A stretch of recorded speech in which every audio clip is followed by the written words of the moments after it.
The Forsythia branches I cut a few weeks ago and brought indoors have been forced into bloom. Their bright yellow is a reminder that spring is just a few weeks away now.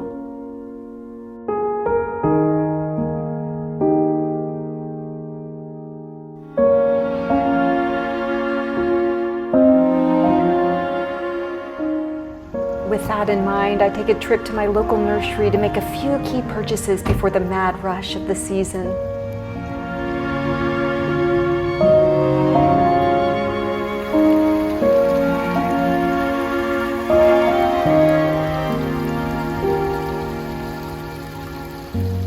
I stock up on my favorite slow-release fertilizer for my fescue lawn and raised bed gardens, and then head into the store to check out a few more things.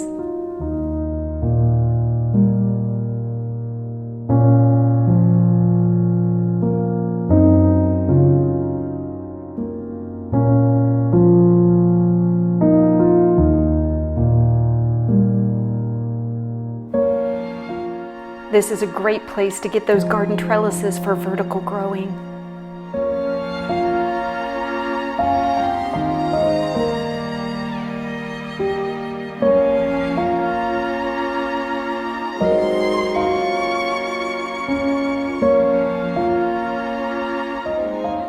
When I see that the camellias are in bloom, I make a detour. They always grab my attention this time of year.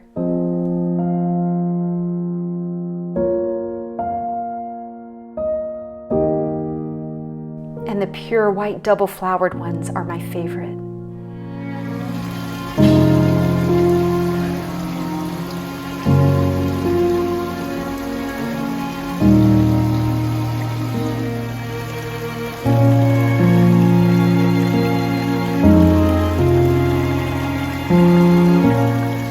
Fountains and planters delightfully distract me yet again. Among these color choices, I tend to feel that white is the best backdrop color for potted plants.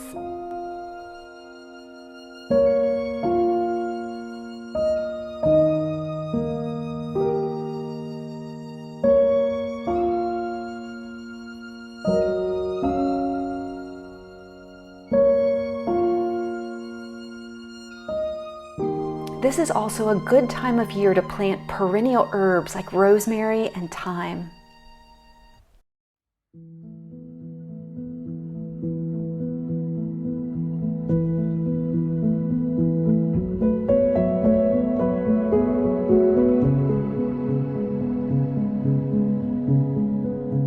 I finally make it to the cool weather annuals and am in awe of all the colors and textures available to grow in our region for 6 to 8 months of the year.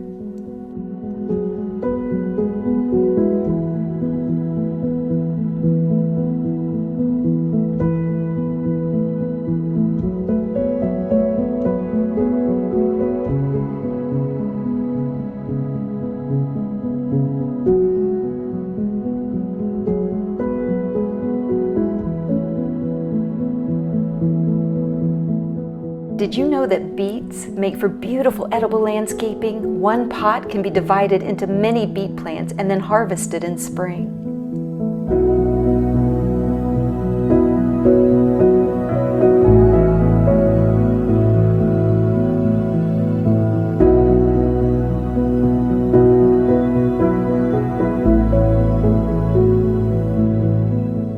The seed packet wall is always a work of art to behold.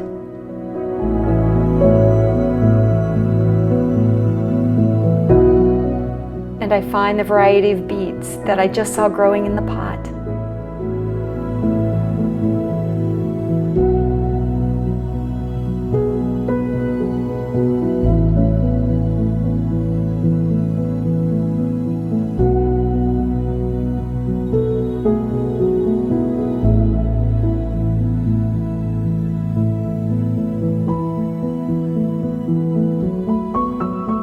This company is one of the only ones to offer the beloved Sungold tomato variety.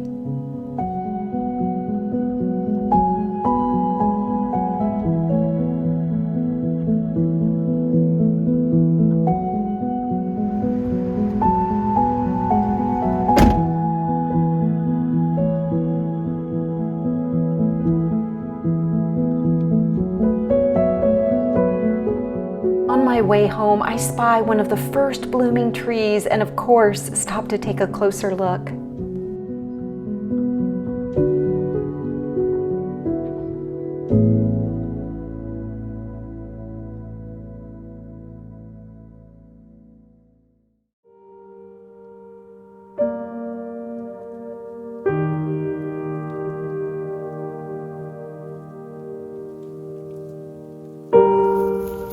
I also stop by a large open field for a brief walk in the sunshine.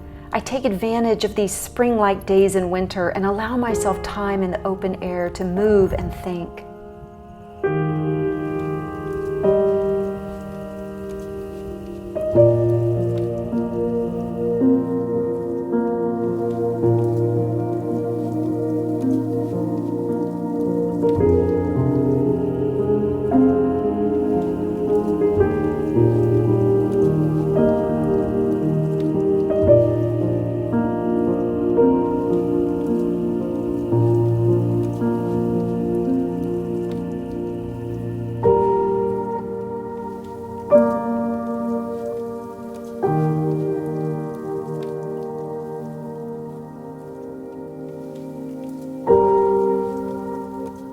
Today I am checking in with my raised bed crops. The carrots seem to be holding their breath, neither growing nor dying. This tells me to feed them once temperatures get consistently around 50 degrees, and they will begin to take off then. The spinach seedlings that are coming up from the seed I sowed a few months ago also seem to be in a holding pattern. Spinach can take the cold better than carrots, so I decide to divide the ones that are growing too closely together and space them out at least 6 inches apart.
Across a composting shishito pepper from last summer and notice its seeds are still intact.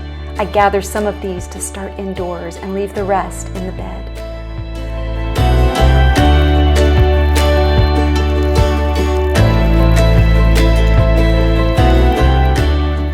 It is also a good time to remove weeds while the soil is soft.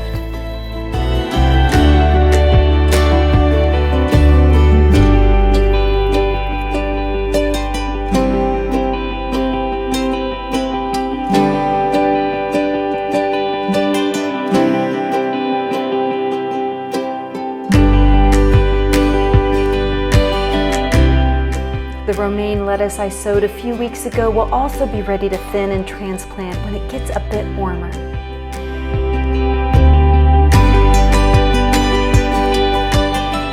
The violas look the most cheerful of all the plants in the raised beds, and I love how dependable they are through the winter.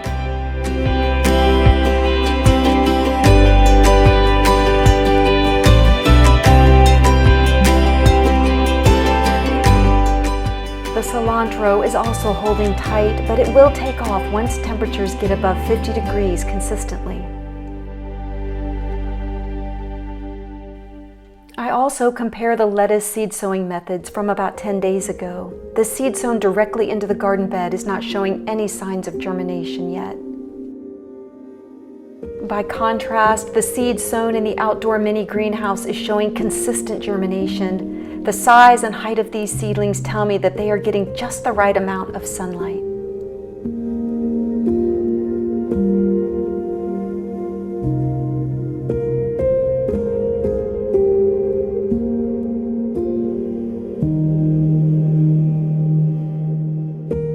The seedlings from the seed sown indoors are receiving direct light 24 hours a day and much more heat, but are obviously looking for even more light. Their leggy habit is not ideal for healthy transplants, and I am happiest with the stout seedlings emerging in the outdoor mini greenhouse.